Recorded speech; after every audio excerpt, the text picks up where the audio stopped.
Good day, everyone. In our previous lecture, we looked at the details of guidance, navigation, and control of a drone. There are two ways in which we can fly a drone.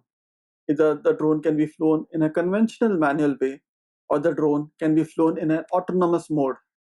In today's lecture, let's look at the details of each of these modes of operation and understand the advantages and disadvantages of these modes of operation.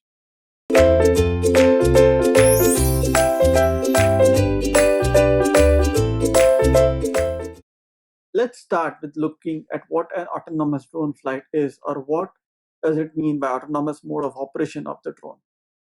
In an autonomous mode of operation, the pilot defines the entire mission on the software, such as takeoff, mission, and landing. Once the pilot sends the trigger, the autonomous drone takes off, carries out the mission, and lands completely autonomous.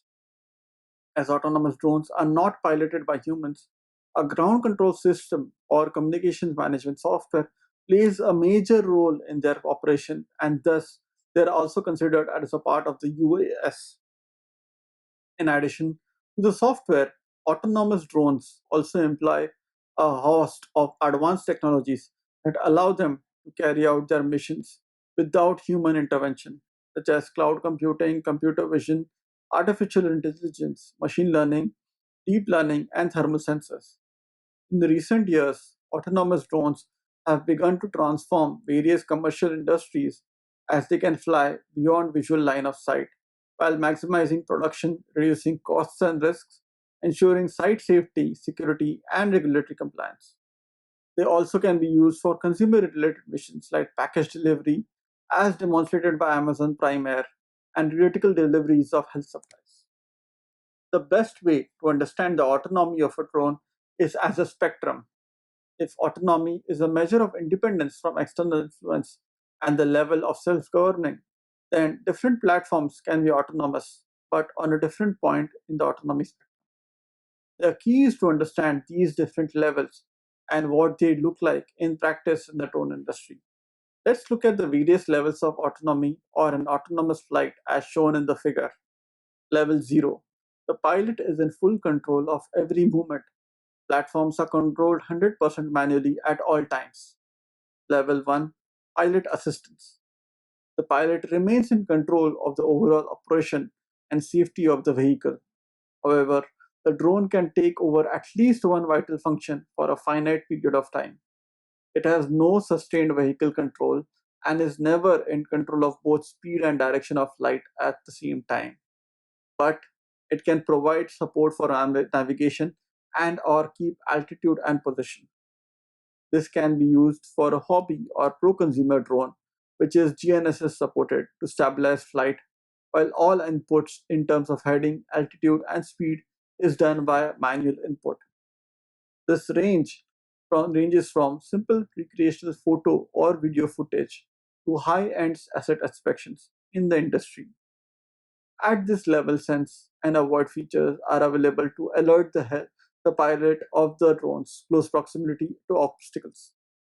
The avoid part, however, is up to the manual input of the pilot. Level 2. Partial automation. The pilot is still responsible for the safe operation of the vehicle and must be ready to take control of the drone should something happen. However, under certain conditions, the drone is able to take over control in terms of heading, altitude, and speed. The pilot is still fully in charge, including monitoring the airspace, flight conditions, and reacting in case of emergency. Most manufacturers currently build drones at this level, where the platform can assist with navigation functions and allow the pilot to disengage from some of their tasks. This can be used for a pre-programmed flight path is uploaded to the autopilot, and the drone will start executing the task to fly along these transects after takeoff. Today, this is a common practice for mapping and surveying missions.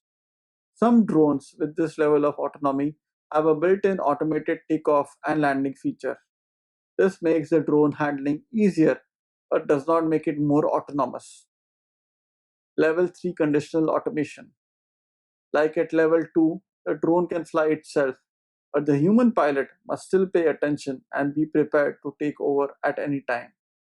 The drone notifies the pilot if intervention is needed, so he or she is the fallback system. This level means that the drone can perform all functions given certain conditions. This is used for a drone along a pre-programmed flight path when onboard sensors detect an obstacle. After the detection, example of a treetop in the flight path, the drone will stop and send an alarm of an object in close proximity to the pilot.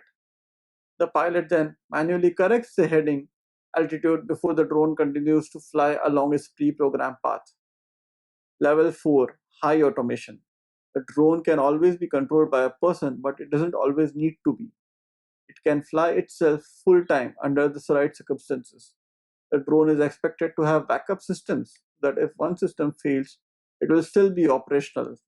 Its behavior depends upon a fixed built-in functionality or upon a fixed set of rules that dictate system behavior. Here, sense and avoid matures into sense and navigate. This can be used for a drone equipped with a certain stack of sensors following a person or an object. While doing this, it senses obstacle in the flight path and actively avoids contact by changing heading and or changing the altitude. It literally finds a way to follow the tasks while automatically altering the way to do it. Level 5, full automation. The drone controls itself under all circumstances with no expectation of human intervention. This includes full time automation of all flying tasks under any conditions. There are no examples of such drones yet, and there are not currently in any production. However, what they are expected to be able to do is use AI tools to plan the flights, in other words, autonomous learning systems with the ability to modify routinely behavior which are defined. Imagine if one day a level 5 drone is built and tasked with monitoring sharks on the coastline. Each day, the drone monitors the coastline, but most often there are problems in certain areas of its flight path. This drone will, in its next flight, be able to use the acquired knowledge to plan a flight to monitor that area safely. Also, important to bear in mind is that the fifth level of autonomy is a ticket to achieving two key goals in the drone industry: urban aerial mobility and large cargo delivery drones. One of the key components of the autonomous drone operation is the software component. The software component is used for designating the waypoints for moving the drone autonomously, defining the takeoff and landing point, and monitoring the drone operation during the autonomous mission. The software also monitors the drift of the drone and defines the geofence in case the drone drifts away from its designated path. There are various softwares that are available in the market, such as PX4, FlightBase, Tony's, and various others. Students are encouraged to look at the various softwares which provide an autonomous platform for the drone. Manual mode of operation are flights which are completely controlled by the pilot.